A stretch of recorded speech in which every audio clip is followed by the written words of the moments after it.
Alright, well, welcome everybody.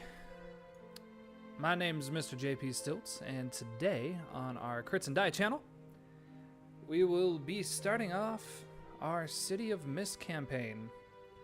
City of Mist is based off of the Powered by the Apocalypse and Fate games. So you might have heard of Apocalypse World, Dungeon World, those kind of games. You'll definitely see some similar aspects coming into this game as well, specifically around the moves and how most of the moves are following the narrative instead of the other way around.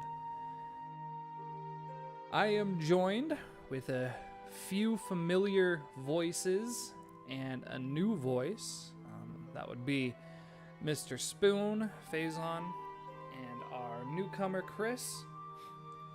And so we have played a little bit of this game so far. We're still learning a little bit, trying to get comfortable with it, make sure we understand all the rules. But we are finally into our first unique kind of case. We had run a case that came with the starter set. And if you're interested and you haven't, for some reason, already downloaded the starter set, I will have links down in the description down below. So definitely do that if you're at all interested in the game. It's free, gives you all the information you need to know how to play the game. So what we're going to do today, fellas, is it's been a month since we had our incident. There was a, as the locals will call, a great storm.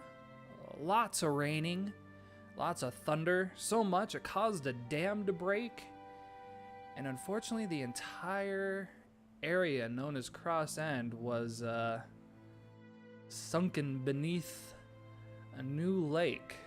This lake is a little strange. It kind of is a light green emerald color. And so city officials, being as imaginative as they are, of course, have called it Emerald Lake. There's definitely been some conversations in the higher, richer parts of town that maybe this was not all that of a bad thing. Cross End was definitely in the process of falling apart. Most of its residents had left. The few that are still there, unfortunately, they do believe them to have passed. Right now, the death count is at an estimated 550 people, so it was still a decent-sized loss of life. Strangely, there's been no reports of bodies appearing or anything like that. So it is an estimate based off of the last census that had been done there. But with that area being very out of the eye of even a lot of the constables, it's hard to tell if that number is inflated for dramatic effect or possibly a lot lower. Depending on how many other families might be trying to stay there rent-free.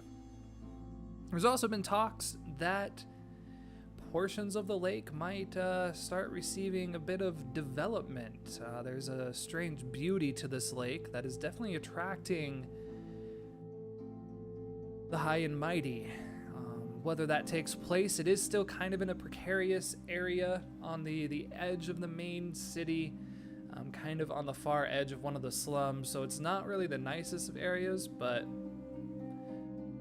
the visual appeal definitely seems to appeal to some. So it's been a month since that all took place. So I want to kind of catch in with everybody. Let's talk a little bit about our characters, get to reintroduce them. What's their name? What do they look like? What is their job, or what do they normally do in their day-to-day? And then we're going to go through the montage move where we can decide what you've been doing over the past month. So before we do that, go ahead and get into your character sheets and remove all of your tags that you currently have. It's been a month, more than enough time for you to recover from any kind of physical ailments, anything like that. If you had anything that was created by juice, again, by this time, it's been used. So we'll go ahead and burn those and kind of start already all new. So I'm going to just go down the order here. Let's start with Mr. Spoon. Do you want to introduce your character? And then let's go through the montage move and talk a little bit about what you've been doing. Montage. Yeah, my character's William Harvard, and he's a school teacher, you know. Yeah, he teaches, he's a history teacher. Teaches at the local, whatever it is, school, whatever the heck they would call it, in like the 1800s, I guess. So it's in the, was it in the blue collar district? I think so, yeah. Okay. So, I mean, they still had, it was like a private public school. You didn't necessarily have to pay to go to them, but you would still kind of have to know someone to know someone. So you probably teach, some wealthier kids, and most of your classes is probably primarily male. Yep. Yep. And they're all little brats. They are. How long have you been teaching? I think I have that written down somewhere. I don't know, probably 5 or 6 years at this point.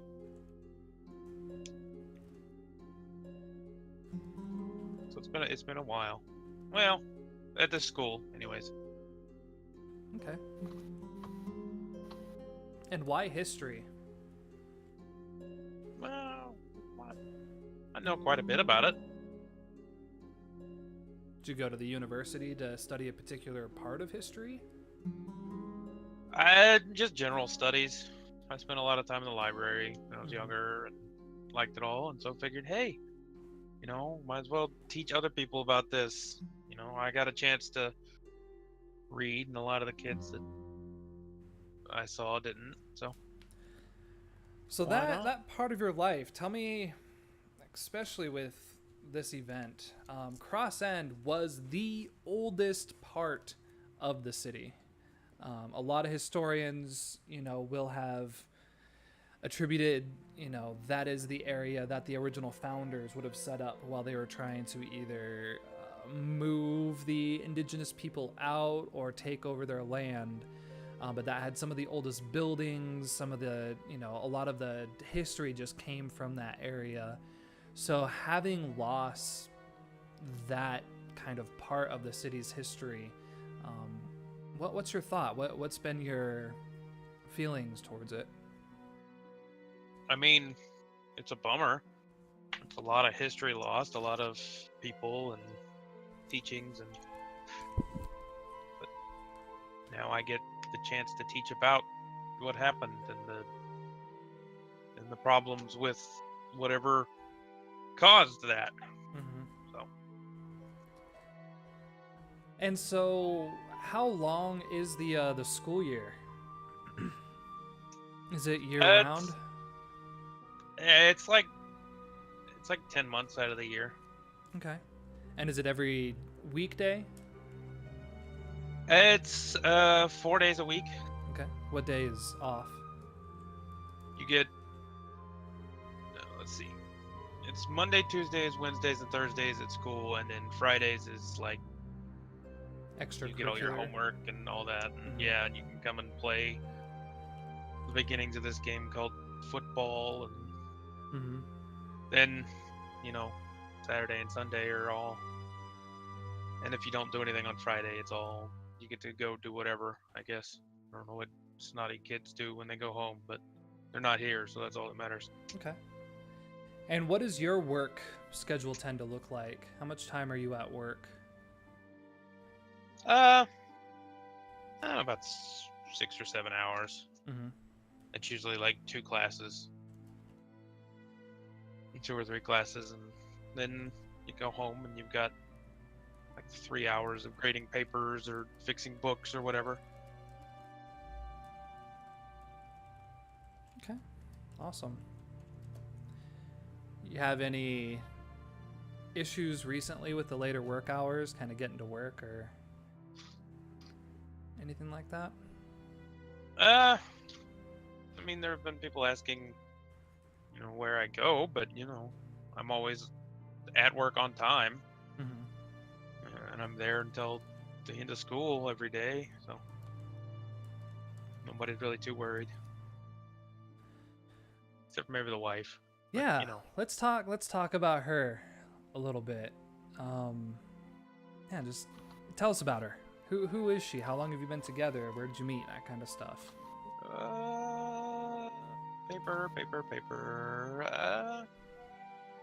All right, her name is Jillian. Yes, we've been married 10, almost 11 years now, and met in college. So college sweethearts. Yep. It's pretty ordinary, you meet, you hang out, you date, and then you're married.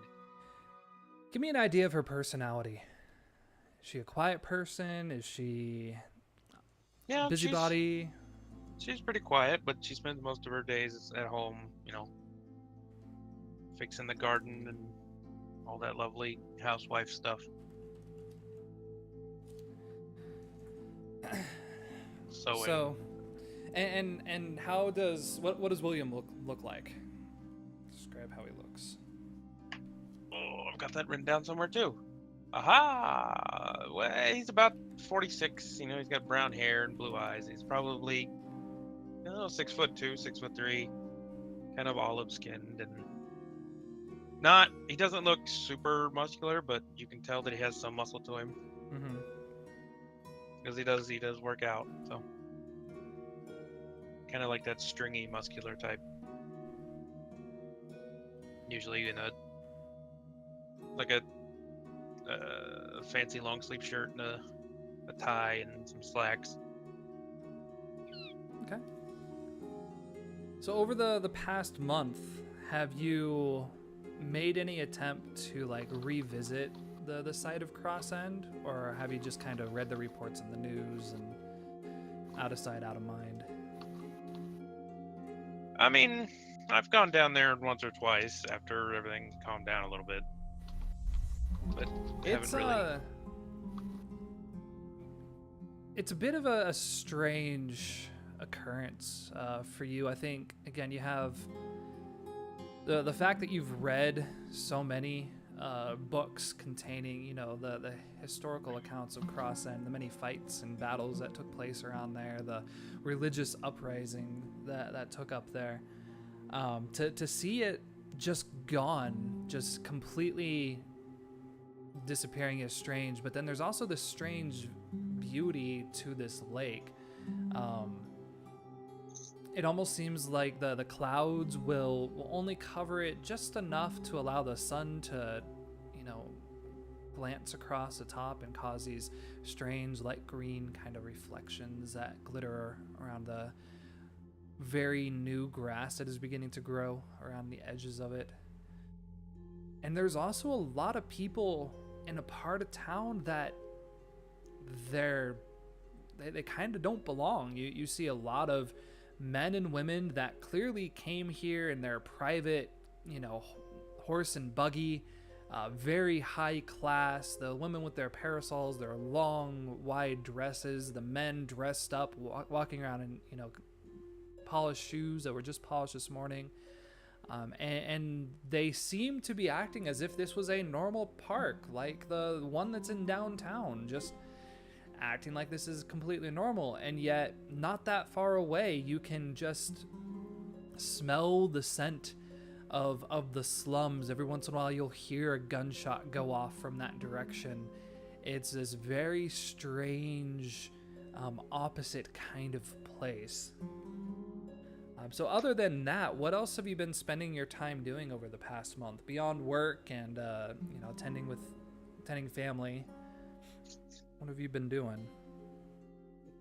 Well, recuperating a bit, and then probably spending a little bit of time at the gym, but other than that, not a whole lot. Yeah, the gym is kind of an important part of your. Is it your daily repertoire, or are you trying to spread it out a little bit? Yeah, it's like twice a week. Are you still I mean, bringing your wooden katanas and practicing on the dummy that you've set up in the back? well, of course. Mm-hmm. Yeah, the people don't find it as strange anymore, but it's still pretty strange for them, you know. Yeah, for the new folks that are coming in there, seeing you beating on a wooden dummy in the back, it's a bit different than the weights and bags that they're all using, but it works for you, and well, that's all that matters. So from montage, you have a few options.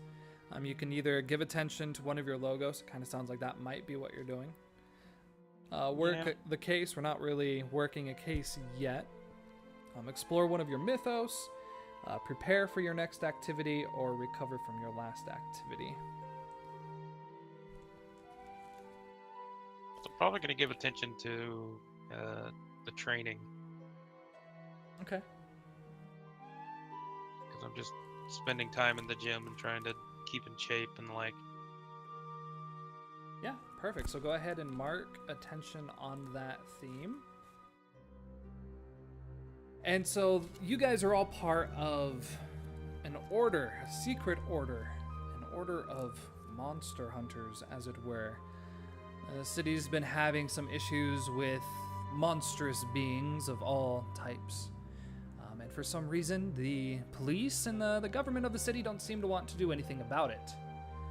And so you have all been recruited pretty quickly after your awakenings to work for them. So William, you've been with this group for almost as one of the longest. Whenever you guys complete one of these cases, or I mean, you've never had anything come to this great of a completion, but what is the normal end point? Do you have to send a formal report back? Is it just assumed that they know? What normally takes place? Usually it's they see, they know type thing, but they do still expect a report from somebody, and we have a little clerk that does that. You know, and so we just tell him our tales, he writes it down, and then he sends it in a letter. And then if they think we did well enough, they'll reward us if we've earned it. You know. All right. As a, hey, you've done good enough, keep fighting for us. We know that you're doing things. So I believe that would be Frederic, one of the only members of the order that you've actually met. He's actually someone that you recruited. He does appear to be a sleeper. He doesn't have any rift-like qualities that you've noticed, but he is hardworking and pretty smart, quick-witted. So he takes the notes and sends the report. So one of these nights, you're sitting there, you're grading papers. Your wife comes in from out back. Do you have any like sheds or anything? You have your laundry line in the backyard. Yeah, there's a small shed I've built back there. And you live on campus of the school, right? Yeah, so it's like a kind of a built-in like house. It's got its own sort of grounds, but nothing too lavish. You hear some like banging sounds coming from the back, and then almost a gasp. And a few moments later, your wife walks in, and she's carrying a shirt. It's one of your shirts. It's kind of a lighter white, lighter gray. It looks like it's been just balled up. It's all wrinkled. But around the collar, it's this dark, almost black crimson color with drops kind of going down the front. She kind of brings it in, and her face is completely pale, just shock white. She sets it down. She says, "Whose is this? Why was it out in our shed? William, what is this? Why is this here in our home? That's one of my training shirts. Every once in a while, I train with somebody, and he happened to get me quite good, and I started bleeding everywhere. Didn't want to worry you, so I just put it in the shed.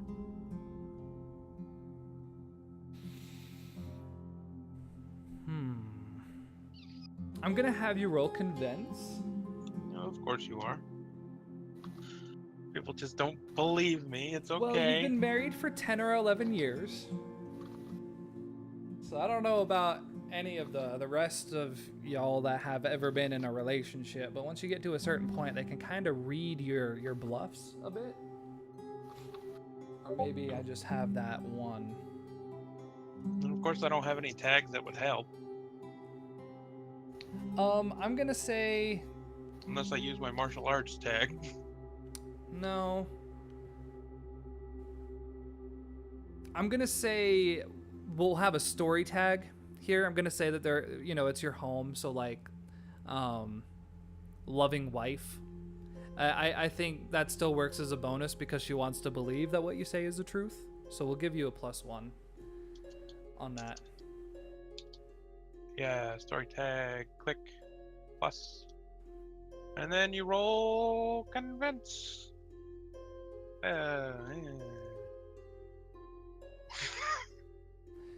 Okay. What status are you trying to give? I would assume it's a convinced status, something like that. Yeah. Okay. I don't think she's gonna fight you on it. There's definitely a little hesitance on her part, and definitely some suspicion. But I also don't think that she necessarily has not really a reason, but also kind of the place to question you on this. So she kind of looks down. Why didn't you bring it to me to be washed? The shirt is ruined now. We're gonna have to destroy it. Well, blood's hard to get out. I was just going to replace it. All right. Well, I'll put this in the bin. Laundry's almost done. I'll get dinner started. I'm sorry to have bothered you. I know you're quite busy with work. Oh, that's all well and good. All right. Awesome. And did you mark attention for? I did. I marked attention for the training. All right. Well, thank you, William. Let's talk a little bit to Phazon. Phazon, go ahead and introduce your character. Tell us a little bit about who he is, what he looks like, what he does for a living, what he's been doing for the past month. Mike Maulman, the garbage man. McAboy. The perverted garbage man. No. Yes. We've seen the books. Those were mine. Likely story. Somebody So else. he had never told you about the roommate he has. No, but we've seen him.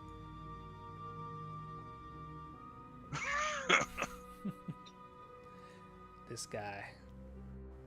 I don't think I wrote down any description. He's a big boy. I believe, let's see, is it not on? It's not there. I have it somewhere. Give me a moment. Well, I mean, I remember describing it as, hawk, but...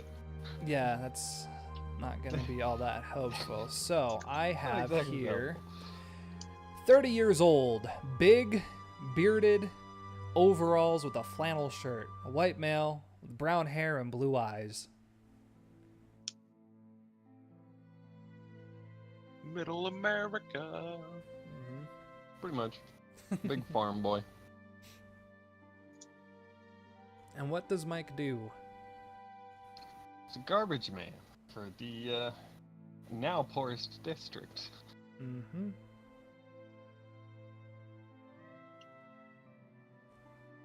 Tell us a little bit about what that means. What does it mean to be a garbage man in this time and age? Lots of really heavy bags of who knows what. Well, you know.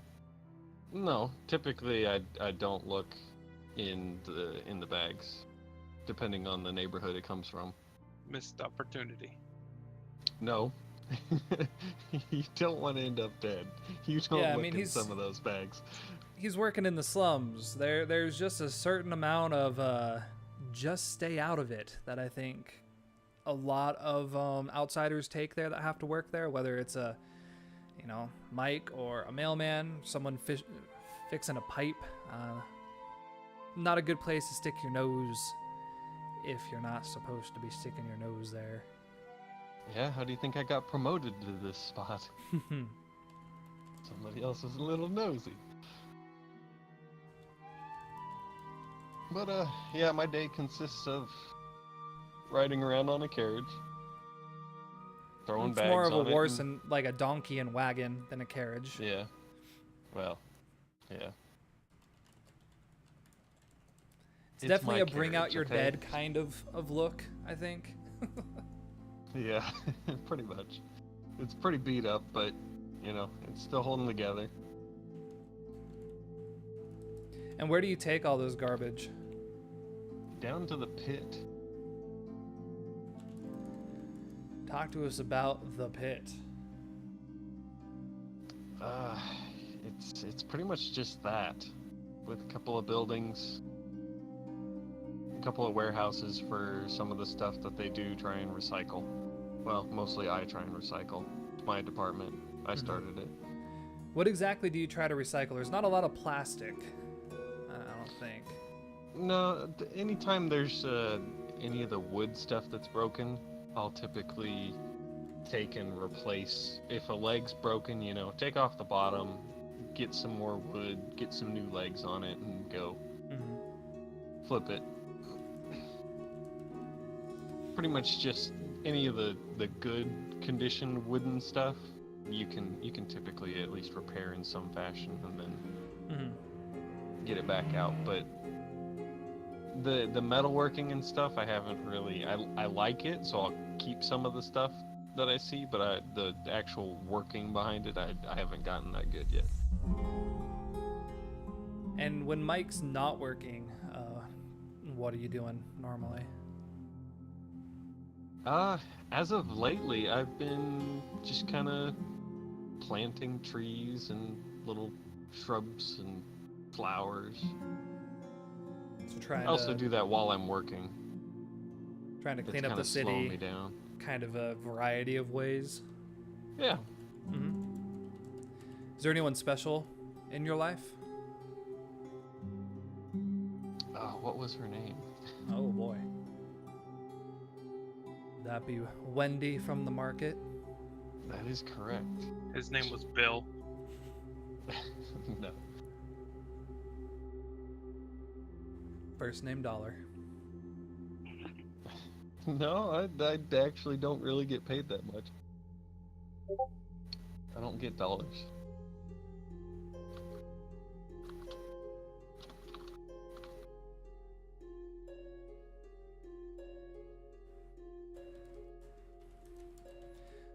So yeah, you meet Wendy from the market, correct?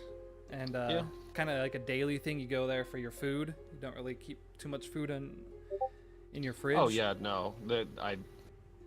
The fridge is not exactly reliable, so I tend to just keep it. I keep a lot of my stuff in there just to keep pests out of it. But as far as any kind of perishables, yeah, I go daily. Okay. Just get what I need. Have you gone to? Have you returned to Cross End? Yeah, on the regular. Okay. There's a lot of. I mean, it is beautiful, but there's still a lot of work that could be done. There's a lot of trash floating to the shores. Actually, there's not. The lake is pristine. It's strange, and for you see it's not just the lake, but it's the banks of dirt on the side are starting to grow new grass. You see the sprouts of, bushes and flowers. Everything is new and beginning to grow. The slums nearby, absolutely. It's still trashy, but this lake, I don't know, maybe 4 to 5 mile area within the where Critsndie used to be is clean. It smells good. The wind is always peaceful. It's never harsh. And there's a lot of people here that just look like somehow they jumped over a lot of the city to get from their protected, safe walls and large houses to come and view this new lake. There's also a lot of people from the slums there as well, and they don't seem to be bothered by each other. Yeah, it's a bit of a strange place. I think you also have a bit of like a memory thing going on there. You feel the you that was there before is not the same as the you that is there now. And so just as the city has changed, so have you. And so there might be a connection, whether good or bad, with that as well. Yeah, keeps bringing me back. So beyond work, what have you been spending the past month doing?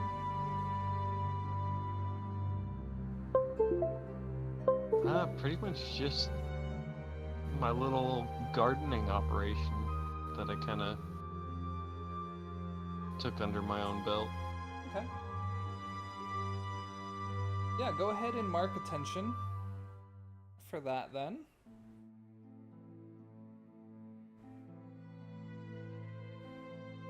And so you spend the most time in the pit, which means you probably have a lot of time with Frederick. Give me an idea of what kind of information you all gave to him to give back to the Order. What was the report that you had him draft out to send to them?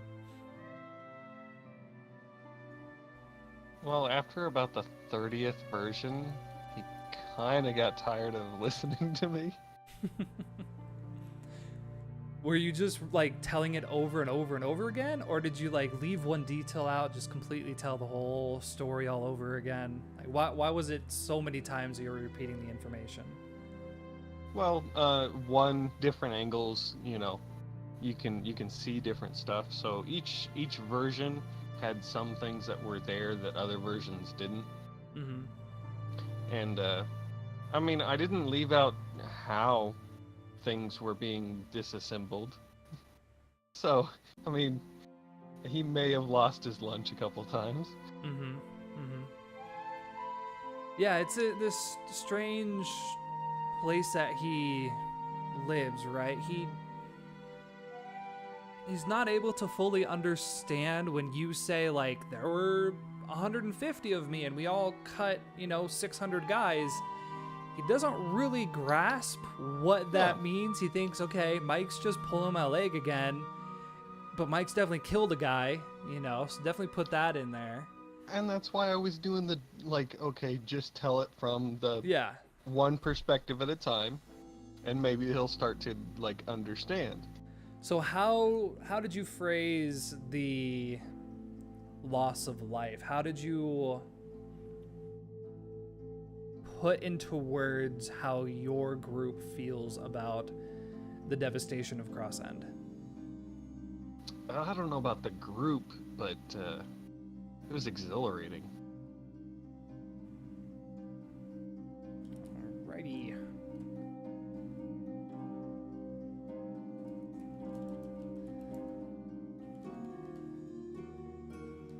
In both the what I was physically doing and the overall, I mean, it's so much better now. Oh yeah, it's definitely clean, and I think again the fact that the devastation seems to have been hidden. There were no bodies floating up to the surface or anything to really clean up. It's just like a beautiful park just showed up here. That's awesome. And again, it was kind of a forgotten part of the city to begin with, so yeah. We only went there for trash on Wednesdays. It's a group effort, and so now it's gone. So we've got some extra free time. It's true. Get to focus on the slums a little bit more. Yep. All right. Well, let's meet our last of the trio for this evening. Mr. Chris, go ahead and give us your character's name, information, all that jazz. Well, okay, so my character is Levi, no last name. Essentially, the no last name part is because I'm trying to escape my past from my parents. I had a terrible childhood, just trying to get as far away from that as possible. And through that, I kind of got into doing music and had this guitar that I, started playing on the streets. Got some money sometimes, but it's what kept me alive. And it gained a bit of a popularity to the point where I wasn't really poor, but I was also entirely homeless and essentially as poor as I could possibly be at the same exact time.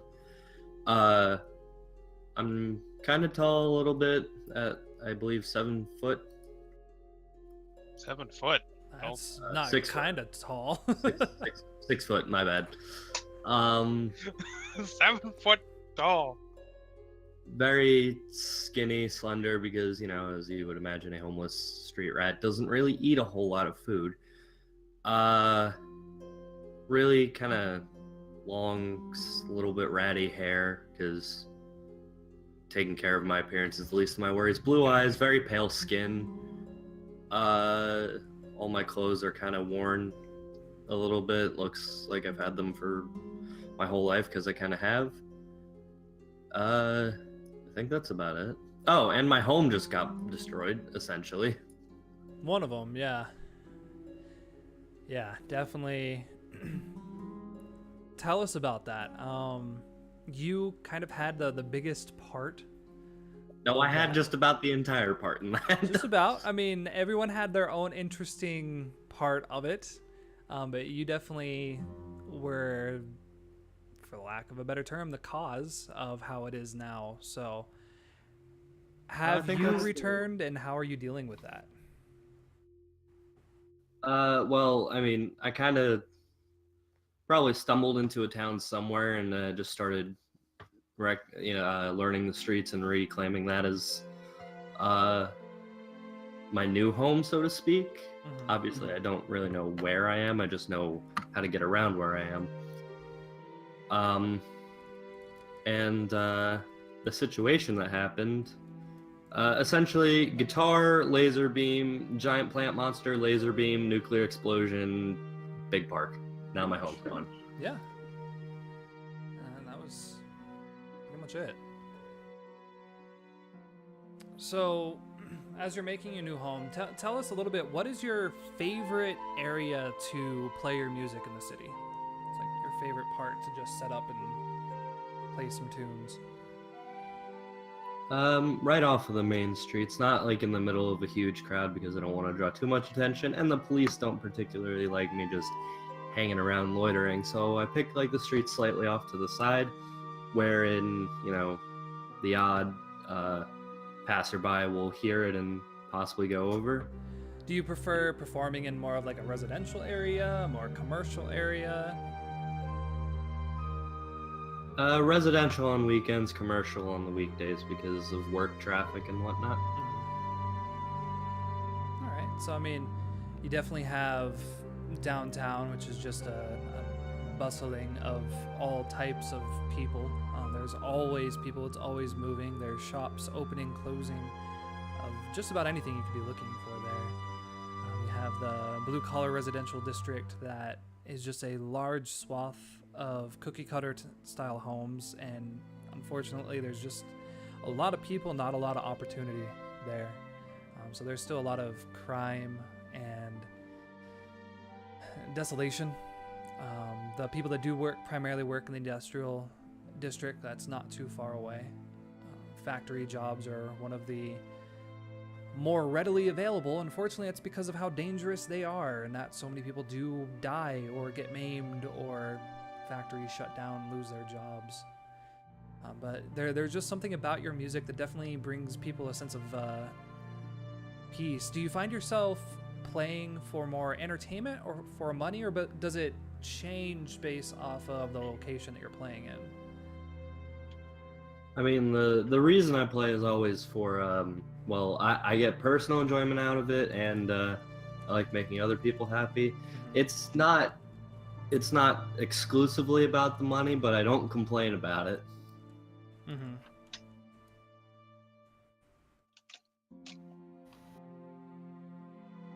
And how often are you chased away or asked to leave by constables or business owners, anything like that? Not as often as I would think. Like, they tend to join in the crowd, listen for a bit, and then they at least let me finish and then ask me to leave. And is it more if like the crowd gets too big, they have to ask you all to disperse kind of thing?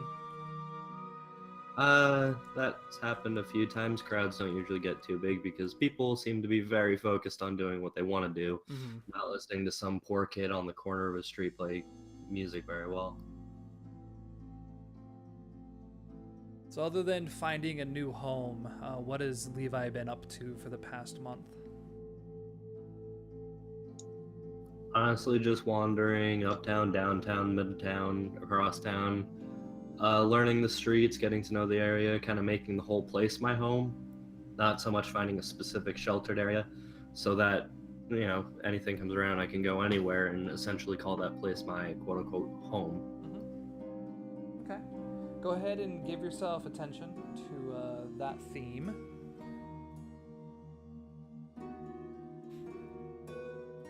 That would be the street rat, right? Yeah, that's correct.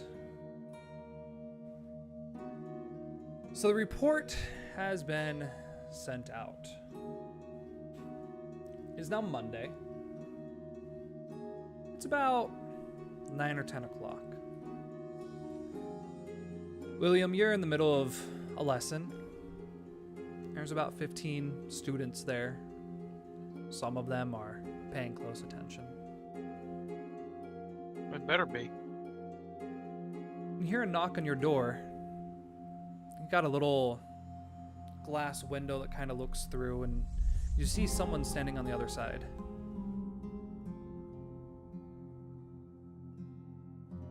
What do you do?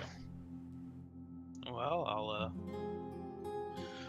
I'll excuse myself from the class and go answer the door. You know. Outside is standing the dean. What's his name? Dean. Dean. Mm-hmm. William, I'm very sorry to pull you out of class. I have a unique situation here. He looks back behind him and he pulls this child. Looks to be maybe about 11, 12 years old. Probably of Indian descent, kind of darker skin. Has kind of a short, trimmed, bowl cut, wearing the school uniform, standing there, and he's got about 4 or 5 books that are all tied up neatly and put over his shoulder. I know your room is quite full and you're at capacity, but I have a new child here that his parents just moved into town, and they're quite good benefactors. You know how much we need them here. Would it be possible for him to join your class? Sure, I could find a desk or a chair. Yeah, we'll get him situated right away, sir. All right. He turns around and he leans over to the child. He whispers something into his ear. The child kind of nods. Stands up. What's your last name again, William? Harvard.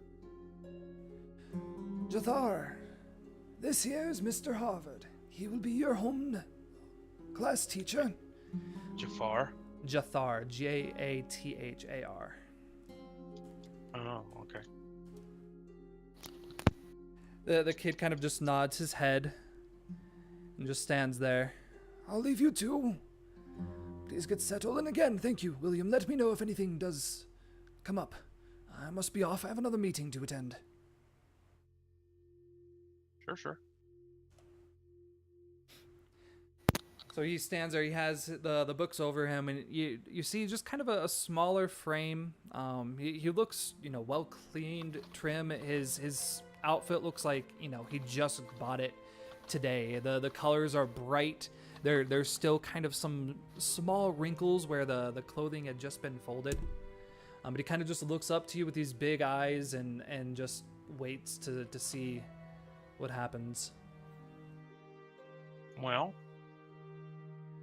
I'll kind of squat down and say, I'm Mr. Harvard. It is nice to meet you. And I'll reach out for a handshake. He reaches out and he takes it and he kind of just nods his head and smiles. Right on. All right. Well, then we'll go into the class, and I'll find him a chair. Place to sit somewhere.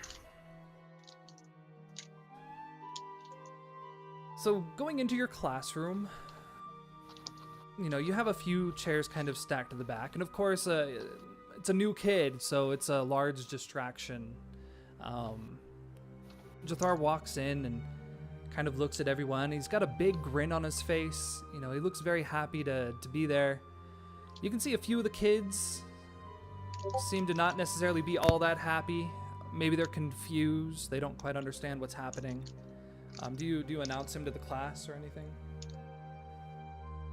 I'll ask him if he wants to announce himself, If not, well, there's really no need.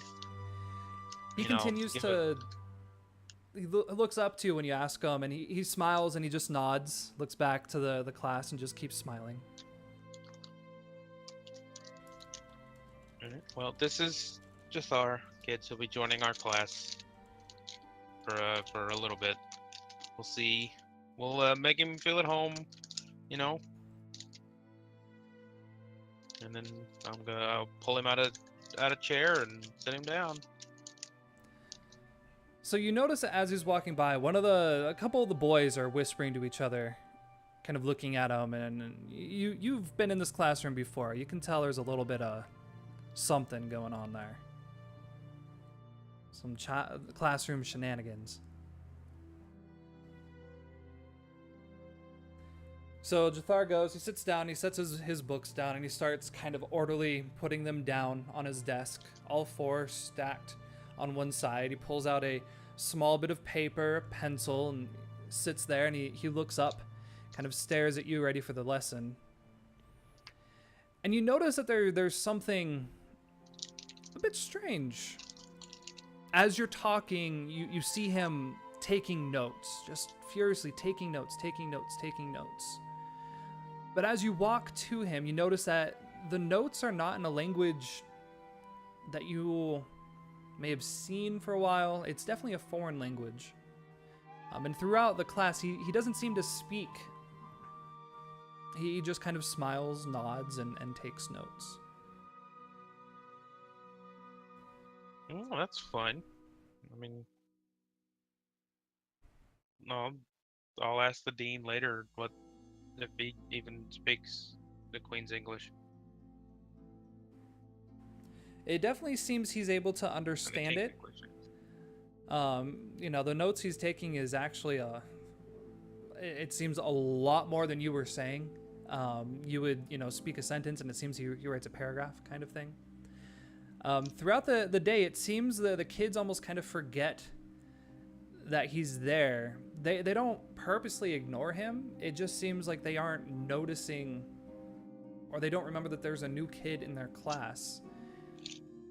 And during the few breaks and lunches and all of that, he will go and he will sit, and he'll go sit down next to children he's never seen before. He'll smile, he'll nod, and the children seem not to notice that he's there or not really care that he's there. They're welcoming in the sense that they don't try to tell him no, but they also don't seem to have a conversation with him. Curiouser and curiouser. So as the day wraps up, you're going through your notes, your books, and an envelope falls to the floor. An envelope you're all too familiar with. yes. It's that time again. It would seem so. So as the day ends, the dean comes up to you and says, So, how was everything today? Everything go okay with little Jathar? Everything went well. I don't...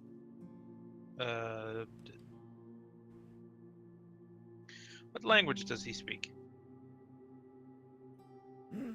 What do you mean? His parents seem to speak English fluently. They did make us very specific requests, though, to have him in your classroom, which I thought was a bit strange.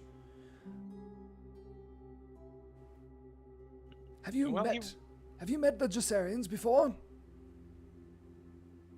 Not to my knowledge, no. Interesting. But everything was okay. Seems to fit in just fine, no problems. Well, he seems to not cause any problems, yes? Oh, very good. That's what I like to hear. Keep a close eye on him. Again, his parents are helping us out greatly, so be good to make sure he gets the best education he possibly can. I'll do my best. kind of whacks you on the shoulder, carries on his way. Mm-hmm. So towards the end of the day, Levi, it's probably about 5 or 6. How are you notified that it's time to meet?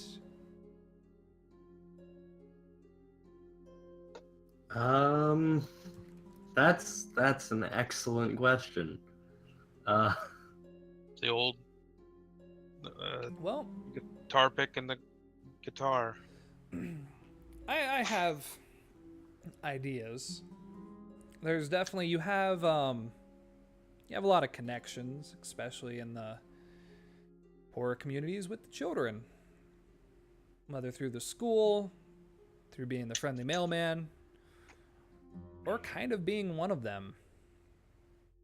So I definitely think word can get to you kind of through the network of, kids. Could it be kind of a happenstance kind of thing where I'm walking by the general area and I just kind of get a feeling? Yeah. I got a feeling. Yeah, you got whatever it is, whether it's a notification, you're told, or you just feel something in your spine, a tingling. You definitely feel it is. It's time to go back. It's been about a month. How do you feel about going back? What are your thoughts?